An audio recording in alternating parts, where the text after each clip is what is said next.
They're going to fill up there. Be careful. Yeah, they got one guy going up center for sure, so look for their feet. So I'm going to be looking in once I get outside. Bring it in, boys. Let's get this in. All right, here we go. So we just got the 1-second buzzer here on the Norcal Bandits versus Excessive Extreme Titanium. Now, what have we seen out of Excessive Extreme? Snake 2 off the break every time. Every time. But I don't know. It doesn't look like he's in the mix right now. So we'll see. They might have shuffled things up, moved him onto the Doritos side because they know that he's been coached. Wind seems to be picking up right here at the Norcal Open for HAVOC Red Zone here in Hollister, California. Tag. Now, the one thing that I would be careful about on the Norcal Bandits team, though, is that guy with the cap jersey has been on fire today. And the last 2 times, he actually made it to the 50. There he goes. He's going to make that run right again, all the way up to the 50. All the way to the 50. Break. Off the break, and he made it clean. But he was also matched up with the Excessive player. But he's got to be very careful because that cap jersey with the gold chain, that's got a small force field with it. Those older, like you see it, oh God, like wearing a Renegade or something like that. Oh, he just got clipped. That force field had a penetration there. Yeah, okay. The shields are down, Scotty. Klingon photon torpedoes. Yeah, Photon made it in. All right, so unfortunately he did trade out there, didn't get the kill he was looking for, but that opened up his player to make it all the way up into Snake 3, looking across field. Clips. Absolutely stitched the kid in the Dorito side insert bunker there. Had no idea what was going on. Yeah, he was caught napping. But that was a beautiful move on Snake 3. He went from Snake 1 all the way to 3, popped up, and all right, so they're calling out kill 4. Looks like the Snake corner is the only one left alive, as he's going to go ahead and weave his way in and out between these Snake bunkers here. Try to get a little bit of backup, make it happen. They're calling out kill 3 or 4. Looks like they had a little bit of a confusion as to where all the bodies were, so they're going to have to clean up because right now I see it might be 2-on-2 right now, maybe a 2-on-1. I see one player. I think he got a little greedy on the when he was bumping up the Snake. He was doing trying to gunfight, but his body was out. Yeah. You got to be careful with that. But that's if he was again, a little bit more tight, he would have cleaned it and done beautifully. But now his teammates who didn't have that information because he didn't communicate it too well because they're all still sitting on their P1s way back at the start. And now they're fighting all the way across the field. Well, what they need to do is try to spread things out. Got it. There you go. Good move getting up into the 50. Very powerful bunker here. He can play both sides of that very comfortably. He got... Okay. How did he get clipped? Well, he was looking for a gun battle, and he was waiting for him.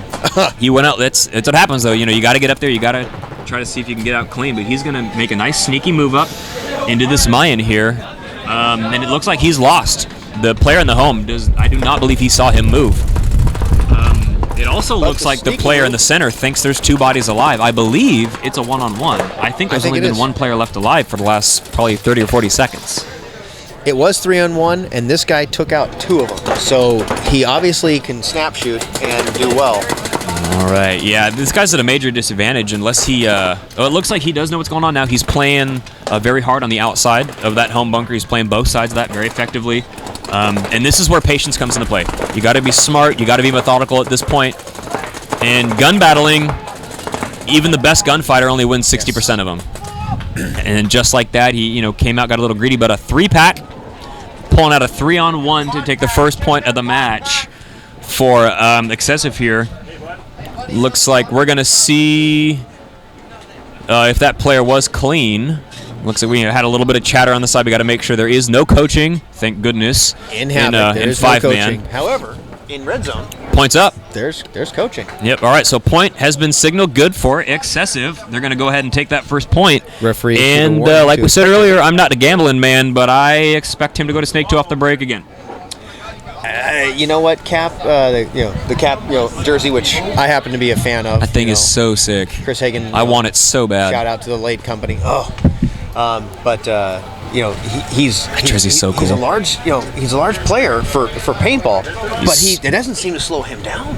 No, he seems to actually have his foot speed moving in like a truck. Well, another thing that's very important when he's doing that is he's got his gun up the whole time. That's true. And he's solid enough. Yeah, so he's not just moving his gun all over the place. He's got it nice tucked in, staying up, moving his legs. His feet are moving. Yeah, I would be capitalizing on that every single play. Take advantage of your players. Not too many people can actually do abilities. that run and gun without the the gun bouncing, but he seemed I to get have it. lucky, but I would not want to joust against him.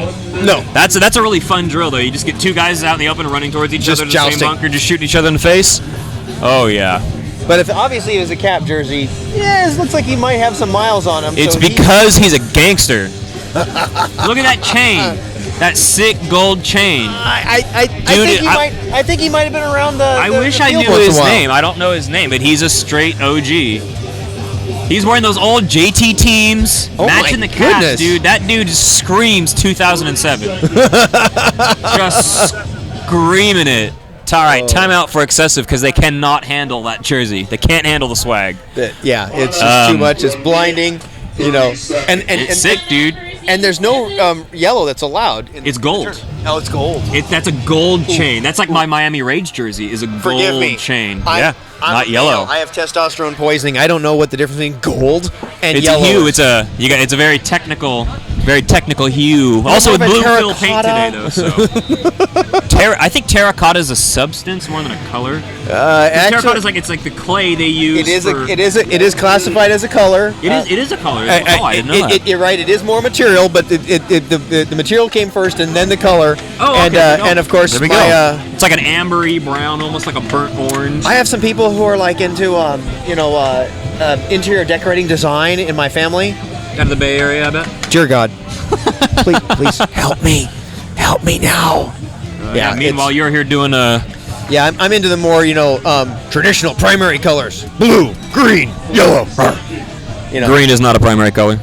Isn't it? No. Okay, I went to public school. It's a secondary. You got the color wheel. You got the three here. I'm still trying to overcome that challenge of public school. Public school. Well, that's how it's pronounced. It's public school. It's not public school. And I brought that up tonight. Oh no, gun battle here on the rec ball field. Oh, in the rec ball field. Rec ball field gun battle for the 10 seconds. We're waiting for this cart down. Looks like a 2-on-1 going on right now. We get to see a lot of vantage point from this platform here. All right, back to the real action here. Here they come. So Off the excessive, choosing not to burn out to the snake, but doubling up into the 50. Somebody's about to get their lid peeled back. Oh, look at him playing in between those little cracks. That's right. Took advantage of it. Let's see if he's going to get the second one. Oh, he got the second He one. almost drew a penalty, too. Oh, man. That was a very smart move, though, going in between, getting them through those cracks. Wow, like you said, shields are down. Oh, sorry. Shields are down. Shields are down. Excuse me. Both of them went to the 50 right off the break. He doubled up and they 1 for 2. No, but they lost their body. Excessive lost the body out of the home bunker there. Wow.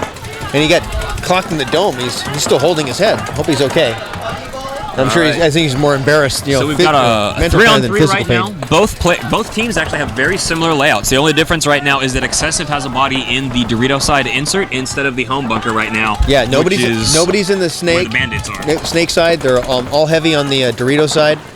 And you're right. It's almost mirrored up. Oh, okay. here we go. There Seeing we an go. opportunity, making it out to the to one of these bunkers. Now he's got to be really careful though, because those pins are in such an order that it's easy to kind of bounce those around. That might have been what caught him because it didn't look like he came out that far. You're absolutely right. He should have been careful and he should have listened to you. You should be coaching this. I just had a little bug in his ear there, little headset. But he saw the opportunity. Here we go. Nice bump from the corner of excessive, making it into Dorito 1. He's going to go ahead and try to wrap around the outside of that, take advantage of that field position. Looks like he got a shot in on the player in the Snakeside Tower. Looks like he bounced, unfortunately, a little bit too far away. Or either that he's wearing a fancy new headband that's super cushiony. Might have purchased them from the vendor today. Yeah, might have been. That might be the magic. That might be the magic ticker there. Oh. Okay. All right. So we lost the body out of the Dorito there. Got a little bit greedy trying to get a gun battle down the tape, but it was immediately filled in by his backup player who took one to the dome, and the ref is going to determine whether or not that broke. So it's still now 2-on-2, force on force, and they're still equally. There we go. Yeah, 2-on-2, and we're mirrored up. Mirrored up. Yeah, we're D1 and Snakeside Tower in both these. So it's going to come down to communication. Both teams are very well spread out. Both teams have plenty of paint, plenty of experience. And right now, it's the game is in Excessive's hands. There's 2 minutes left. They're up by 1.1-0. This is a race to 2. So there's the 2-minute warning there. They're loading up, getting ready. They're positioning their bodies. All right. So the Bandits taking another what looks like because that blue is breaking really bright. Looks like he might have gotten another bounce on his head, so referee coming in checking. No, it broke. All right, so he did get that kill. Now it is a 2-on-1 situation. 2-on-1. This player in the Dorito. But if I'm going to be in a 2-on-1, I want to be in a Dorito. That's my spot. If I have to do it, I would rather do it from there. Right to the monster A. Now let's see. Moving up on him. About to drop the hammer from the backside. Got him. Nicely done. Brilliant. All right, so Excessive just, it looks like they're going to go up 2-0 and end this game right here. With the, still over a minute left The on monster the clock. player that went up to the 50, he actually used his teammates brilliantly. He's like, okay, you want to, and as soon as his eyes, diverted to his teammate, and it was very, very well executed. Use the bunkers, as you're supposed to. Yeah, you get your blind spot out because he had his gun rolling. Use the blind spot. And the blind spot, and he just, covered a lot of ground, and then finally comes out, and all he had was kidney.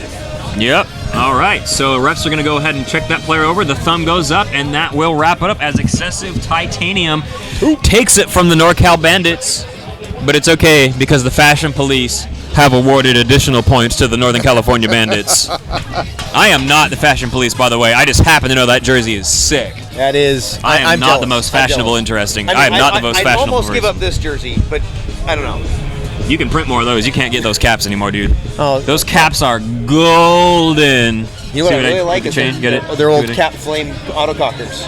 I almost got one of those a few weeks ago for like $300, but I was like, I don't really want it. I know somebody who's got a water for $350. Really? Yeah, one of the elemental ones. Yeah, I'll hook you up with that. Either the water or the lava. Sorry, old school. Oh, cockers. Anyway, so shout out to Air Ups for the fantastic bunkers and Tag Paintball for the turf and the great weather. Yeah, I ordered that from God. Hey, Lord, could you make it happen? And no, what you ordered was some working air hoses. Oh, my Lord. And that was delivered pronto, 30 seconds or less, hot and ready. A true shout out to the crew of Tag. My goodness gracious. That was insane. They pulled a miracle out of the... Oh, my gosh. Hey, he's good with a wrench. He is. He literally is a golden wrench. And when he opens his business, I swear to you, as God is my witness, I will give him all of my business when it comes to automotive. This guy can fix anything. He makes MacGyver. So should I send him my old AKA guns? Because I can't get my X-Cals to cycle for anything. I got 2 of them. I want one. I can't get the bolt to go all the way back. The dwell isn't long enough on the post. I'll hook you up. Yeah, let me get worked on that, and we will be back a little bit later. Thanks for staying tuned. My name is Griffin Spanner. This is Bullseye with Tag. And remember, keep it safe, and we will see you in the middle.